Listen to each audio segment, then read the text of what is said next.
obrigada. Gente, vocês vão ver que eu falo bem rápido, porque eu realmente amo o que eu faço.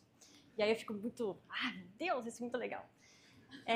Eu vou mostrar um pouquinho sobre quem eu sou, o que eu faço e o projeto Cunha P. E eu até trouxe aqui, vou deixar para vocês verem depois, pegarem na mão a embalagem e sentirem como é que é ter um projeto, né, ganhando vida de fato. Antes eu só queria saber quem trabalha aqui com marcas. E alguém trabalha com embalagens? Tá, legal. Bom, vamos lá começar então. Eu sou Priscila Nunes, eu tenho uma Eugência, mudei recentemente para um estúdio independente. Até me questionaram, Pri, não existe essa palavra, estúdio independente, o que você está inventando, sou louca. Mas é que eu não faço mais nada sozinha hoje em dia. Eu trabalho remotamente com pessoas, né, locadas e muda de projeto a projeto. Então, eu sou a diretora criativa, a designer, mas tenho redator, tenho ilustrador, motion, que trabalham comigo em projetos específicos, ilustradores. Então, eu não me via mais como a Priscila, designer independente. Eu me via como um pequeno estúdio independente, né? Por isso que eu inventei essa palavra. Trabalho com marca e especificamente voltada para embalagem. Então, eu não atendo, por exemplo, o dentista. Ele não vai ter um produto. Mas eu atendo empresas que tenham depois no catálogo de serviço deles produtos. E aí eu foco na criação da marca, já pensando na aplicação para as embalagens. Aí eu selecionei alguns dos meus projetos que eu já desenvolvi hoje. Lactopar, que foi para o Paraguai. AptiPower, que está em todos os mercados do Brasil. E recentemente foi uma coisa legal que aconteceu, que eu vi, uma pessoa me marcou, falou, Pri, eu achei a AptiPower na vendinha da roça. E aí eu não sabia se eu ficava mais feliz por ter alguém na roça que viu meu trabalho, ou o meu trabalho estar perto no mercadinho da roça. Eu falei, caraca, realmente se expandiu de um jeito que eu fiquei muito vislumbrada, assim, e feliz que meu trabalho já chegou em tantos lugares do Brasil. Mavi, pode voltar. Cosméticos. Meu foco maior hoje é desenvolvimento de marcas e embalagens para alimentício, mas também fiz bebidas, cosméticos, alguns outros segmentos como pet também, mas eu gosto mesmo dos alimentícios porque eu gosto de comer e experimentar as coisas que eles me enviam. Mr. Burke, que é uma bebida destilada dos Estados Unidos, essa infelizmente eles não me enviaram. A Bezan, que é um onigiri japonês, né, uma coisa bem gostosa e deliciosa que eu experimentei bastante. E neles eu ganhei um prêmio Grandes Cases de embalagem, que foi que esse projeto repercutiu na gôndola e aumentou em 300% a venda depois que a gente reproduziu essas embalagens. E detalhe que a gente não aumentou o preço do produto, refazendo todo o design. Beba, que é um suco, granola, que também ganhou o prêmio BDA o ano passado, bronze, e produtos para outros países também, como Chile, enfim. Hoje eu vou apresentar para vocês aqui o Cunha P, que é esse aqui de baixo. Eu vou mostrar para vocês, assim que eu ficar mais calma, porque eu estou com uma voz trêmula, os processos realmente que me levaram à criação, passo a passo, assim, um pouco para vocês terem também inspirações para vocês criarem seus projetos depois. Então, iniciando rapidamente assim o briefing, porque eu não quero também me estender nisso, mas eu só quero passar para vocês uma única informação, que eles chegaram para mim e falaram, Pri, a gente é um pão de queijo, não é um pão de queijo tradicional, pão de queijo, né, que você cozinha, assa no forno, ele é um petisco e, principalmente, a gente não quer a cor azul. Sim, o briefing foi bem extenso, eu sempre faço uma reunião, envio o formulário, eles respondem, a gente faz uma reunião depois para ler essas respostas. Eu monto também essas respostas como o Gustavo faz no papel, porque eu gosto de escrever, porque a minha memória visual escrita é melhor. E aí eu fiquei com isso na cabeça, eles não querem a cor azul e é um petisco. Aí eu fui para a pesquisa prática, depois que eu tenho esse briefing todo respondido, eu faço igual o Gustavo, eu também faço uma análise, eu pesquiso principalmente matérias do Google, matérias do Google principalmente como blogs ou de forma geral, mas que eu consiga ver como é que o público se comporta e o que eles estão pesquisando, né? Google Trends também. Então eu comecei a pesquisar e a gente começou a ver que tinha várias reportagens dizendo que as pessoas estão buscando mais por snacks, coisas saudáveis, para quem quer consumir e saciar a fome entre intervalos das principais refeições. Por que isso é importante para uma pesquisa, né? O Gustavo falou bastante, a pesquisa é mais importante até do que a criação em si, porque aqui que a gente vai ter o direcionamento criativo. Então, a base de tudo, né? Entender aonde que esse produto vai ser consumido é tão importante quanto. Então, ele vai ser consumido aonde, né? Vai ser no intervalo das reuniões, ou na praia, né? Em algum evento social rapidinho, porque ele é um petisco. Então, ele não vai ser consumido igual um pão de queijo tradicional. Aí achei outras pesquisas também, eu sempre trago as fontes, mostro para os clientes também, para eles entenderem que eu fui a fundo para entender o produto e como o mercado enxerga esse produto, ou a marca. Então, aqui eu vi que depois da pandemia houve um crescimento nas compras de alimento pela internet e eles estavam querendo também vender esse produto na internet. Então, é importante a gente ver como esse produto vai impactar, né, seja em redes sociais ou em e-commerce. E aí teve uma demanda de 722% na categoria de snacks. E isso, mais para frente, depois, eu usei essa base de pesquisa no Google Trends para saber se essa palavra era realmente buscada ou não. Eu fui atrás também para saber o público-alvo desse petisco, né? Eu gosto de montar esse mood. Eu sei que é uma forma meio simplificada, às vezes não dá para entender muito por que as fotos estão aqui, mas eu gosto de jogar, assim, o que esse público faz no dia a dia, né? Então, eu vou nas redes sociais, procuro por tags, por perfis parecidos com o público que vai consumir a marca, para ver o que eles estão falando, escrevendo, publicando. E aí eu consigo realmente entender e mapear o comportamento. E aí que entra para vocês, que eu quero trazer para vocês, a questão dos snacks com os produtos que é um pão de queijo tradicional. Quando eles chegaram para mim dizendo que eram pães de queijo, a gente pode às vezes se confundir achando que então ele é um pão de queijo e o público do pão de queijo é um pouco diferente. Às vezes um público mais velho que vai assar em casa, o momento para você produzir esse alimento é diferente também. Então o direcionamento criativo seria totalmente diferente. E aí eu encontrei essa palavra snacks no Google Trends, né? Depois de ver a pesquisa e ver que era uma palavra muito buscada, eu fui pesquisar no Google Trends para ver quanto era realmente impactante essa palavra no Google. E essa palavra era muito buscada por todo mundo. E aí eu falei, a gente tem que colocar snacks no nome do produto. Porque não tinha ainda, né? Não era com EAP snacks, era só com EAP. Uma das coisas que eu sempre faço na criação de marcas que vão ter produtos é pesquisar a concorrência. E aí eu sempre falo para os meus clientes que não é para olhar a concorrência e copiar, muito pelo contrário, é para saber o que fazer de diferente. Porque a gente não quer que nenhum produto se pareça com o de alguém, né? A não ser que, enfim, isoladamente seja a estratégia desse produto.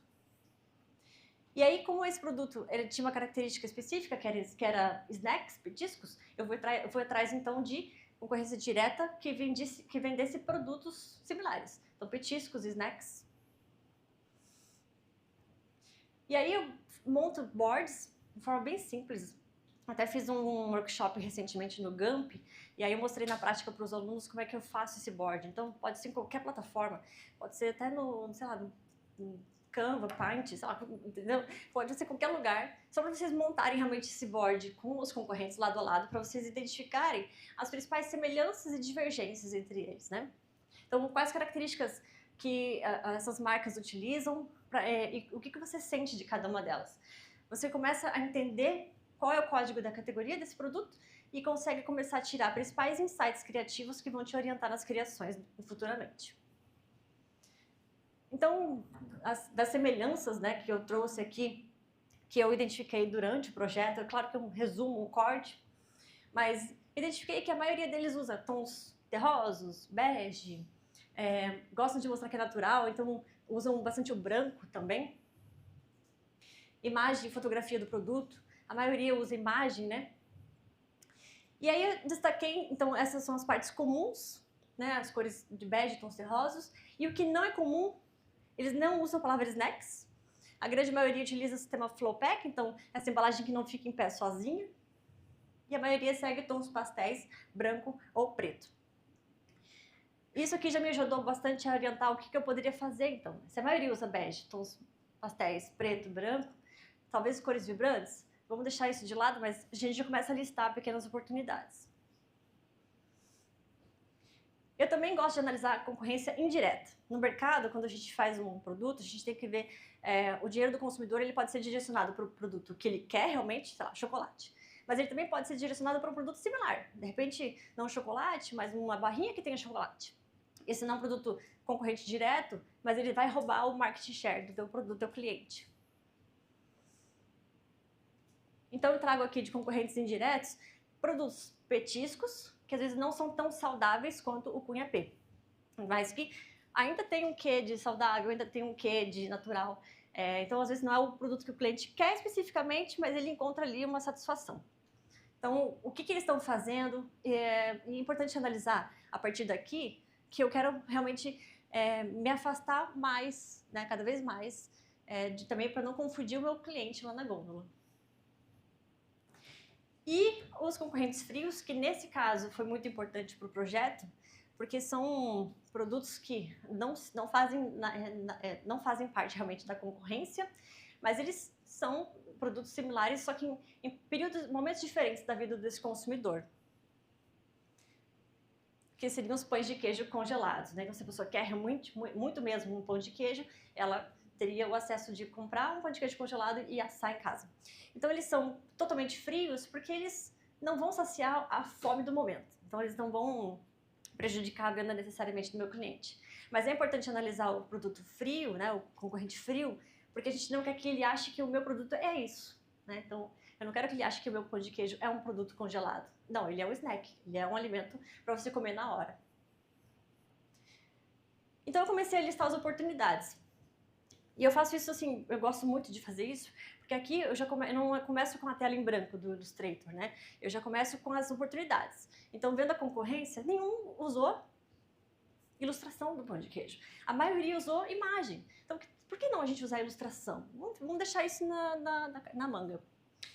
Nenhuma embalagem concorrente usou pessoas na ilustração, consumindo o produto, mostrando na prática o que é, né, esse produto. Praticamente nenhum usou cores vivas, cores mais jovens, né? A maioria usou ali com tons bege, pastel, branco, para ficar muito natural. E a embalagem clean, que a maioria tinha muita informação, muitos elementos visuais, e a gente queria uma comunicação muito rápida, direta e simples. Uma coisa que eu faço, não em todos os projetos, porque daí seria uma mentira, mas a grande maioria das vezes eu consigo fazer esse painel para entender aonde que eu posso encontrar cores para o meu produto. Então aqui a maioria usa preto, os tons pastéis, né, que estão mais para um amarelinho ali, o vermelho lá em cima. Mas eu consegui marcar um tom desse check 3 oportunidades. Nesse projeto Cunha P eu tinha 3 sabores, então eu queria encontrar 3 cores que pudessem ter grande personalidade para esse projeto. E aí eu joguei numa tríade e vi que se eu escolhesse, né, o azul clarinho, o vermelho e o amarelo, eu teria essa tríade de uma cor primária, uma cor secundária e uma cor terciária. E depois eu quero pegar o passador. Não sei se eu vou conseguir mexer nisso. É só pra marcar? É. Aqui, no amarelinho. Aqui. Então aqui tem a primária, que eu vou usar como vermelha. Eu vou usar esse azulzinho aqui, que seria uma terciária. E essa laranja, que é uma secundária. Isso é legal, porque criou essa tríade. E me deu a oportunidade para no futuro trabalhar com outras cores também, que são também aqui análogas. Esse verde, esse roxo. Então eu já começo a pensar nos meus 3 produtos, mas se ele tiver desdobramentos, eu já consigo prever na sequência como seriam estes desdobramentos. Lembra que o cliente falou que não queria azul, né? Só que aí eu expliquei para ele que, e eu quero passar isso para vocês, que a gente não pode analisar os elementos visuais, as cores de forma isolada. Ele tinha uma questão com o azul e depois eu mostrei para ele que no todo da embalagem o azul faria muito sentido. Um dos sabores do QNP é o tradicional. E quando a gente fala em alimento, o que é um alimento tradicional? Qual que é o sabor que um alimento tradicional tem? Ele não tem uma cor específica, né? O vermelho, ele vai ser usado para pimenta. O amarelo, para o queijo. E o tradicional? né, eu mostrei para ele em algumas pesquisas que eu gosto de fazer bastante, pesquisas científicas, principalmente no Science, e depois eu posso compartilhar com vocês esse site, que mostra que o tom azul, ele remete ao tradicional justamente porque ele não tem ligação emocional com nenhum sabor específico. Então, ele não remete a nenhum sabor, então ele não vai confundir o consumidor na gôndola de isso aqui ser tradicional e de repente ter uma picância. Então, eu consegui mostrar para ele que o tradicional com tom de azul seria ideal para esse cenário. Aí eu parto para as pesquisas de mercado também geral, mas também de outros produtos. E eu gosto muito de usar, assim, às vezes não, eu gosto sempre de ir no mercado. Eu moro em Curitiba e moro a 2 quadras do Casa Fiesta e Festival. São mercados que têm gôndolas de produtos nacionais e importados. O que me favorece muito porque dos produtos importados tem muita coisa legal, diferenciada. Mas, às vezes, pego um projeto que é muito específico, ele vai ser produzido só em Pernambuco. Então, eu uso os sites de mercados para realmente pesquisar em loco. E aí ver o que os consumidores lá vão ter acesso para entender como é que eu posso até me comunicar com eles. E não criar uma comunicação totalmente divergente do que eles já estão acostumados. Eu não quero criar nada igual ao que já existe, mas eu não quero ser tão disruptiva a ponto de não criar uma conexão emocional com esse consumidor. Outra fonte de pesquisa que eu gosto muito de usar é esse mercado de Nova York. Eu já falei ele no meu Instagram algumas vezes. É o Pop-Up Grocery. Eles fazem uma curadoria incrível de design. São só embalagens que têm realmente um design impecável e um produto impecável, espero eu, e entram nessa categoria, né? Entram nesse mercado. Então eu realmente tiro 5 minutos todo dia para ver os produtos novos que entraram na seleção deles. E é legal da gente ver o que está rolando lá fora para a gente poder reproduzir aqui dentro também. Tá, daí eu parto realmente para o papel, para identificar então quais são os caminhos legais que a gente pode seguir. E eu gosto muito de criar mapas mentais. Então eu começo sempre com cunha P na região central e vou ticando as flechinhas. Então, cunha P, ela falou que quer ser uma marca extrovertida. O que significa extrovertida, né? A gente tem que colocar isso a limpo, assim, as claras, não só ficar nas palavras, né? Então, aqui para aliviar a correria do dia a dia, será que é uma fonte leve? É uma marca alegre, para momentos alegres e felizes? Uma brincalhona é o quê? Então a gente de repente pode usar um termo como 0% blá blá blá, isso é ser brincalhona? Brincalhona também remete um pouco à tipografia caixa baixa. Não, pode voltar. Aqui eu coloquei também conservadora, porém simples. E eu coloquei aqui a fonte sem serifa, né? Porque ela, ao mesmo tempo que ela quer ser conservadora, ela quer ser uma marca extrovertida. Então eu risquei algumas coisas e já fui orientando um pouco a minha criação. Ela é elegante, padronizada, moderna. Isso me remete a uma type com personalidade. Uma comunicação acessível também me remete a uma type com personalidade. Também remete ali a brincadeira. Então, aqui também tem as cores suaves e quentes, né? Para remeter a extrovertida. Então, quando eu começo a criar um projeto, eu já tenho tudo isso baseado. Ninguém usa ilustração, ninguém usa o personagem. As fontes provavelmente seriam legais que fossem sem serifa, não inserida. Caixa baixa, de repente. A comunicação mais disruptiva, descontraída, leve. E cores quentes, de repente, para me remeter a essa brincadeira aqui. Type com personalidade também. Isso me orienta já na criação, então não saio na louca na internet, que fonte usar? Eu já sei qual fonte usar. Só preciso ver desse segmento quais eu quero mais. As cores eu já tenho, então até como eu vou usar a tipografia, independente da tipografia, se eu vou usar a caixa baixa, né? Isso já me deixa a 1000 passos à frente e eu não tenho aquele famoso temido bloqueio criativo.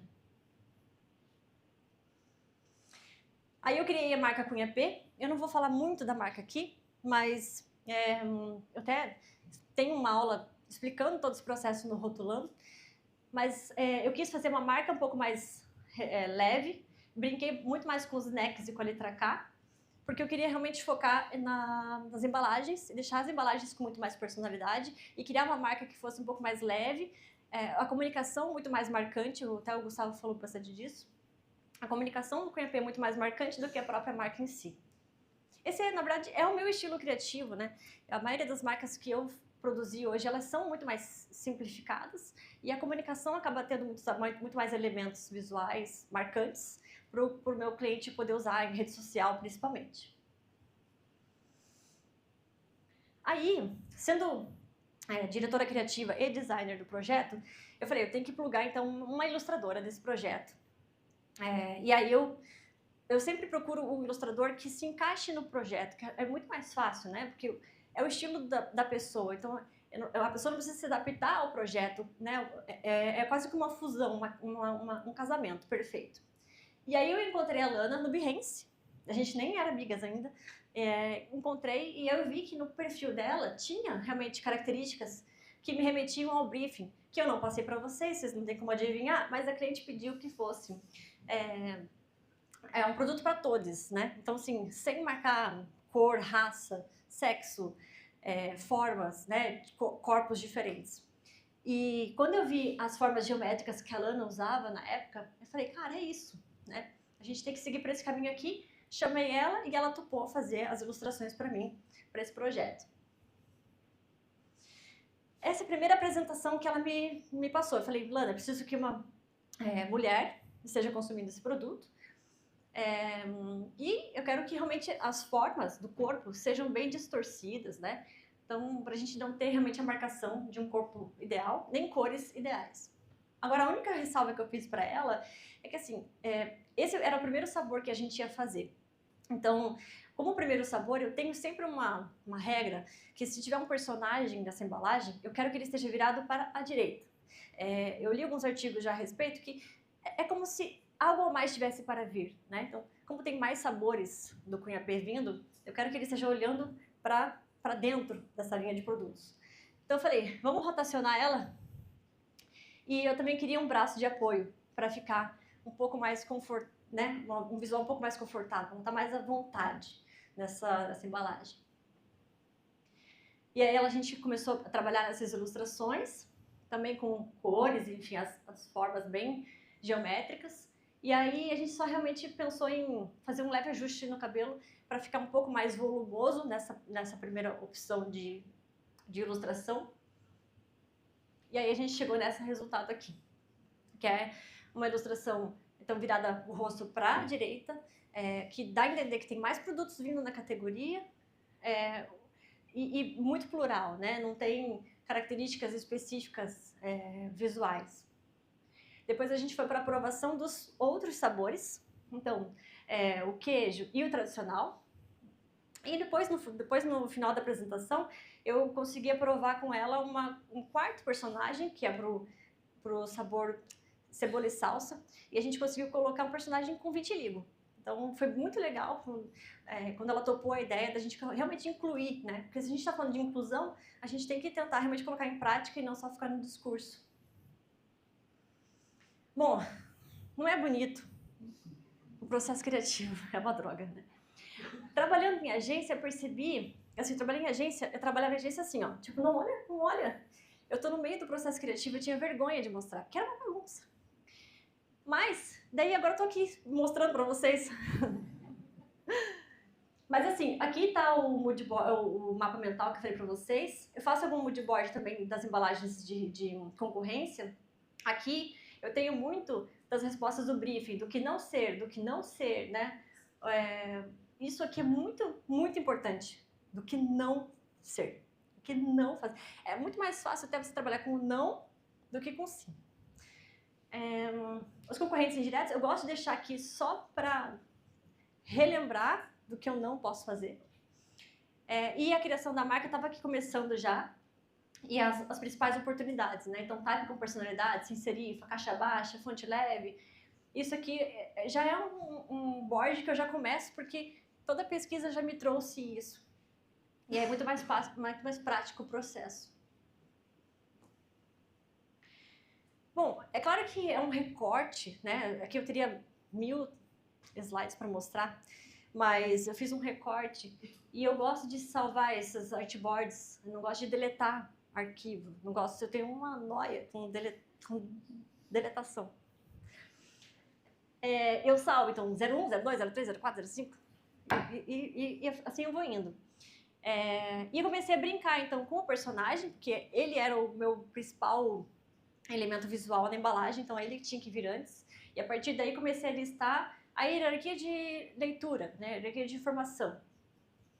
Então, eu queria colocar o crocante por inteiro, queria colocar a marca em diferentes posições, porque uma das vantagens de, às vezes, você criar o projeto da marca com a embalagem junto é que você pode brincar com a marca e, às vezes, até mudar a marca no meio do processo, porque você entendeu que na aplicação funciona melhor. Mudei aqui, tive algumas ideias diferentes, coloquei o snack de forma mais destacada e fui criando, e criando, e criando, e criando. Tem um podcast que eu gravei no Rotocast com o Éricles Batista, que a gente fala justamente sobre a importância de você criar inúmeras versões, né? Porque você testa, né? Você pode até usar a primeira, que é o que acontece às vezes, mas você pelo menos tem a certeza de que a primeira é a melhor opção, quando você faz vários testes. E aí fui testando também as cores azul, acho que pode passar, acho que deu zoom, não sei. Ou eu que tirei print errado.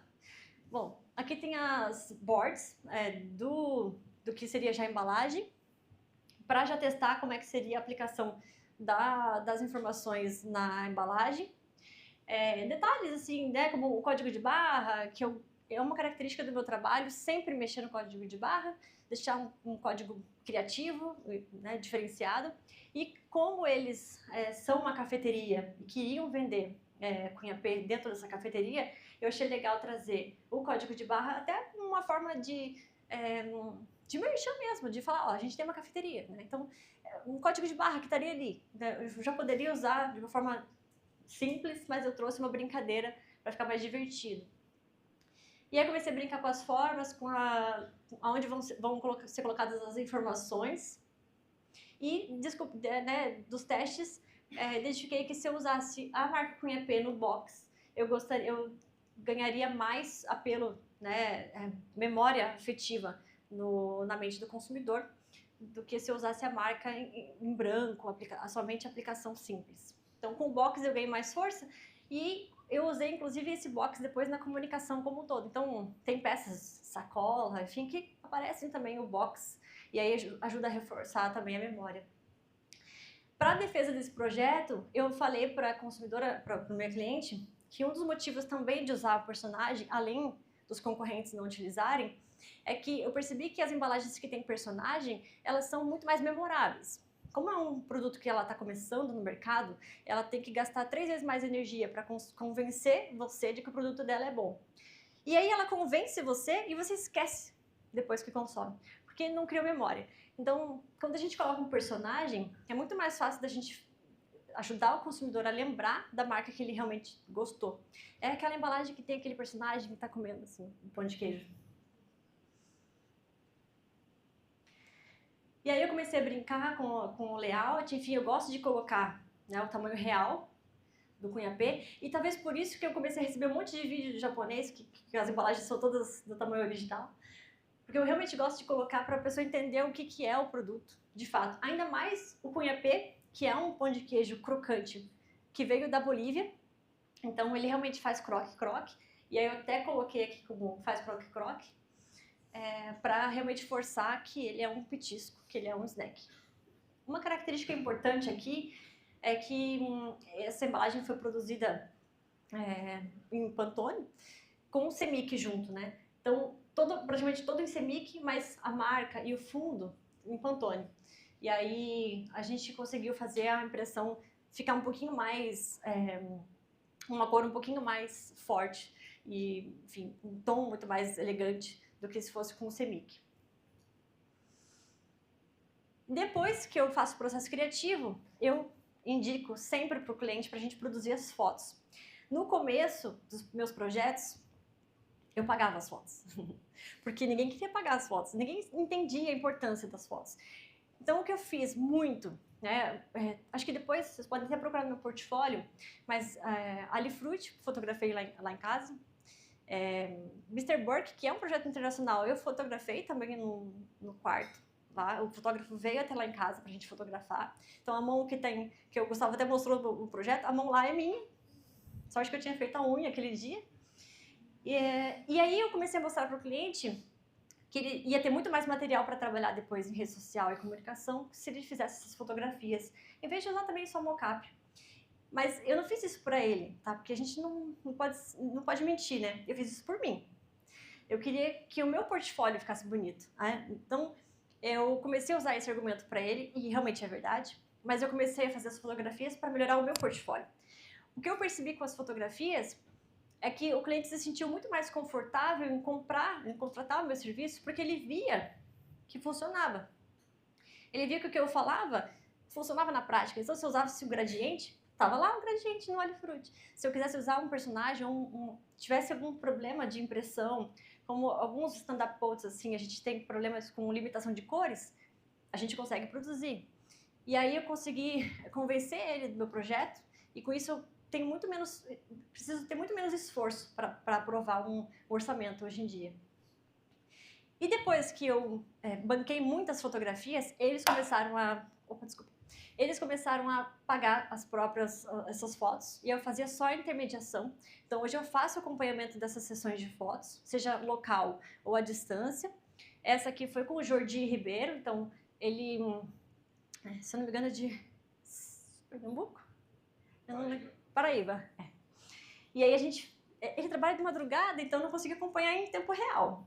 Mas eu fui aprovando com ele o mood das fotos e como é que eu queria qual a sensação que eu queria para essas fotos. Então eu sempre monto muitos mood boards para ele ter referências realmente do que eu quero, para ser muito assertivo no clique. E aí ele fez todas as fotos e acabou esse prêmio depois ganhando prêmio Abre, bronze, prata e um prêmio internacional de Paris. E a gente consegue também mostrar, né, os elementos aqui realmente com uma coloração única. Ele pintou tudo isso aqui, né? Ele pintou o ovo de azul para fazer a sessão de fotos. Ele é bem louco. Eu gosto muito, né, dessa brincadeira de pessoas segurando também o produto. Dá uma humanizada, né? Eu sei que é clichê que a mão é humano, né? Mas realmente a gente mostra que o produto, mostra o tamanho do produto, né? Você tem uma referência de proporção. Isso que é importante. Principalmente quando a gente está falando de um produto que é novo no mercado. Então, a colher, ela ajuda a remeter, né? Se fosse só os blocos, a gente não teria essa referência de tamanho. E aqui, o produto recente que a gente fez com o personagem com vitiligo. E o verde era uma daquelas cores que eu tinha previsto lá no começo do projeto, que poderia ser uma alternativa para um desdobramento. A próxima, se ela fizer, tem que ter cebola, porque vai ser roxo.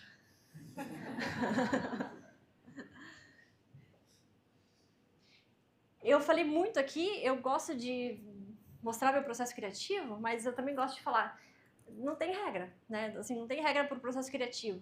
Algumas regras foram feitas justamente para serem quebradas. Então você tem que se questionar e identificar um processo criativo que se adapte a você. Você não tem que se adaptar ao processo criativo de ninguém. Aprendi isso em agência, sofrendo por alguns anos, tentando me adaptar ao Joãozinho, que criava cortboard limpa. Mas eu vi que o meu jeito não era assim, era mais caótico. Então a gente pode quebrar, porque essas regras não existem na prática. É isso, espero que vocês tenham gostado e me sigam no Instagram.